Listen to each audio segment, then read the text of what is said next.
This will be a video for Tunisian drop stitch. As you can see, it makes elongated stitches here, like it in knitting, but this is the Tunisian crochet version.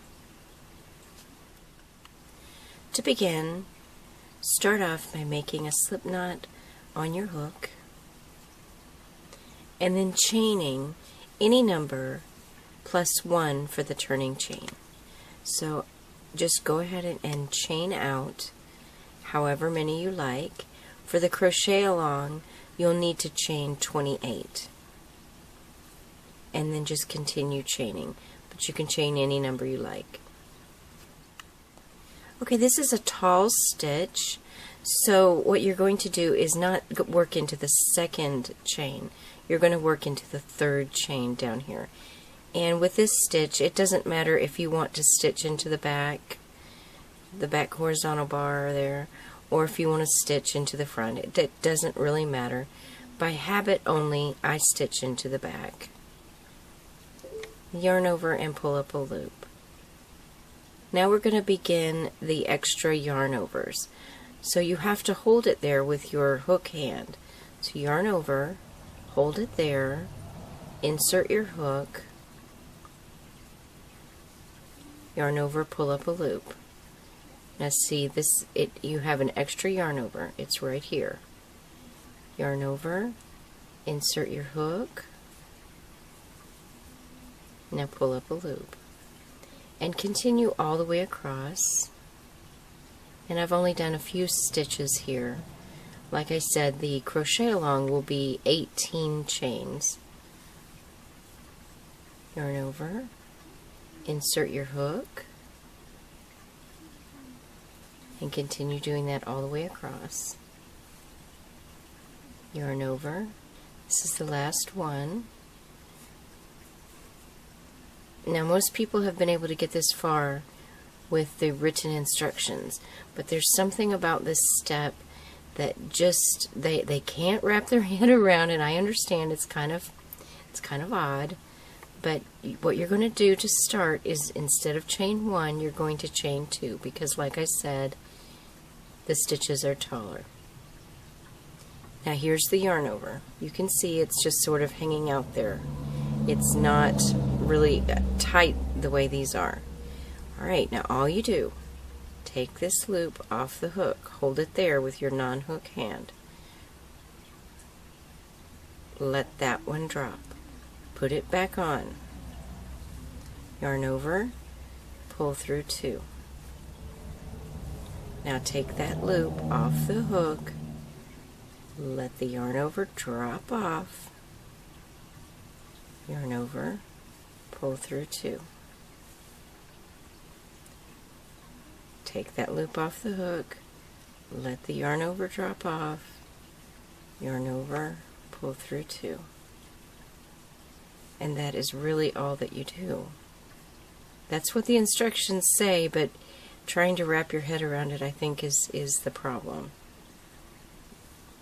Your brain just will not let you go with the possibility of taking that loop off the hook. Now we're down to the last 2 here, and remember we yarned over afterwards, so there isn't a yarn over here. So then you pull through 2. And you see that makes extra long stitches here. Now if you are following a pattern, you should be able to go ahead and continue with the pattern at this point. Now I'm for row 2 of the crochet along scarf, I'm going to chain 1. Now again, you don't do that normally. You don't normally put a chain 1, but we've got long stitches. Now for the crochet along scarf, I did a modified insertion. For other projects, you might have a knit insertion, so just pay attention to your pattern. But for the scarf that's on the crochet along, I did a modified simple stitch. So that's under the front vertical bar and into the chain, both of them.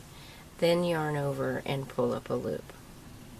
Now remember, we're doing long elongated stitches, so yarn over, hold it there, insert your hook in the vertical bar, into the back chain, pull up a loop, yarn over, modified simple stitch here, pull up a loop, yarn over, insert your hook into both, pull up a loop, yarn over, insert into both, and then the last stitch you're going to also yarn over, but instead of working into the first chain, you're going to work into the second chain. See, here's the first one, and like always, go under 2 bars. Now we've finished, and you will have the same number of loops minus 1. So if you chained out 28, you will have 27 loops here, plus your extras, your extra yarn overs. So don't count those. But what we're going to do is we're going to chain 2. Again, that's different than a typical closing. Remove, insert, now pull through 2, remove, let it fall, pull through 2, remove, let the yarn over just drop right off, pull through 2, yarn over drops off, pull through 2, drop off, pull through 2, and then the last one. Now you shouldn't have any curling at all. These are really long stitches and you shouldn't have any curling. And that's really all there is to it. You just keep going until you finish.